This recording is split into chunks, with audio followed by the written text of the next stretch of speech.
بسم الله الرحمن الرحيم. الحمد لله رب العالمين، والصلاة والسلام على سيد الأنبياء والمرسلين وعلى آله وصحبه أجمعين، أما بعد.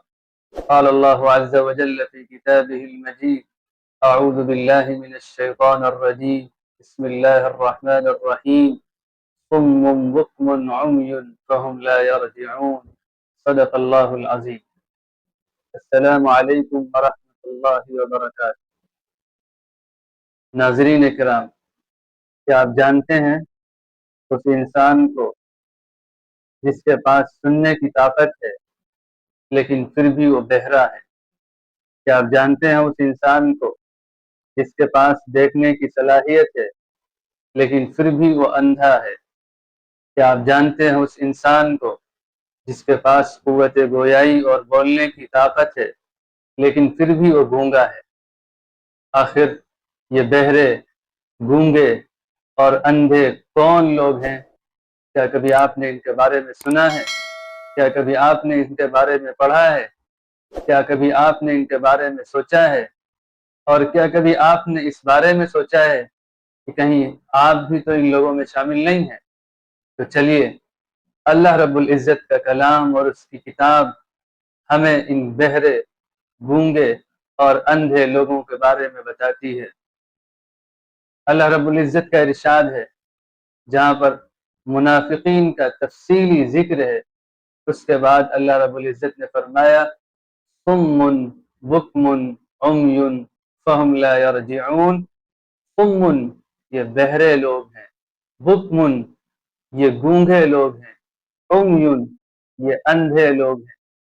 حالانکہ ان کے پاس سننے کی صلاحیت تھی، حضور اکرم صلی اللہ علیہ وسلم کی مجلس میں آیا کرتے تھے، حضور اکرم صلی اللہ علیہ وسلم کی باتیں سنا کرتے تھے، پھر بھی اللہ نے ان کو بہرا کیوں کہا؟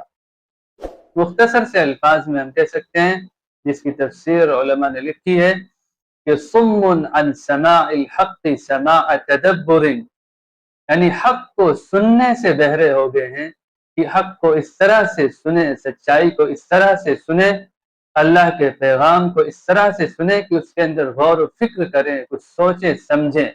اس طرح وہ حق کو سنتے نہیں ہیں۔ اللہ نے ان کے ظاہری اور جسمانی سننے کو تشبیہ دی ہے گونگے انسان سے جو سن ہی نہ سکتا۔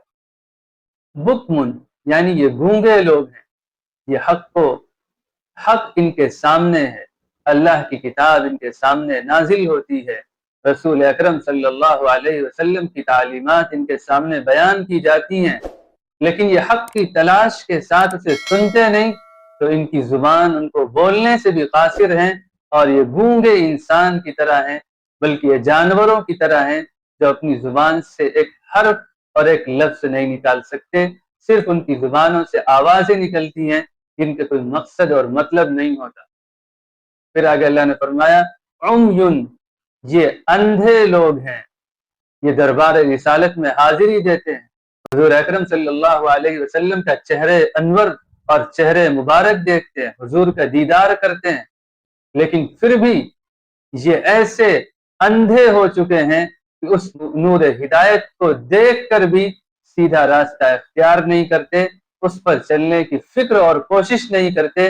اللہ نے فرمایا: فہم لا یرجعون، یہ اپنے بہرے پن میں، اپنے گونگے پن میں اور اپنے اندھے پن میں اس قدر آگے جا چکے ہیں کہ کبھی ان کی یہ روحانی بیماری ختم ہی نہیں ہو سکتی، اسی کے ساتھ یہ زندہ رہیں گے اور اسی کے ساتھ ان کی موت آئے گی اور اس دنیا سے چلے جائیں۔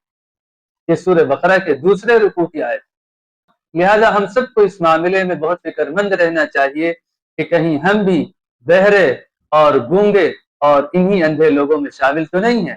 ایسا تو نہیں ہم اللہ کی کتاب سنتے ہیں لیکن اس پر عمل نہیں کرتے، ایسا تو نہیں ہمارے سامنے حضور اکرم صلی اللہ علیہ وسلم کی سنتیں اور تعلیمات آتی ہیں لیکن ہم اپنی آنکھوں سے دیکھتے ہوئے بھی آنکھیں بند کر لیتے ہیں اور اندھے ہو جاتے ہیں۔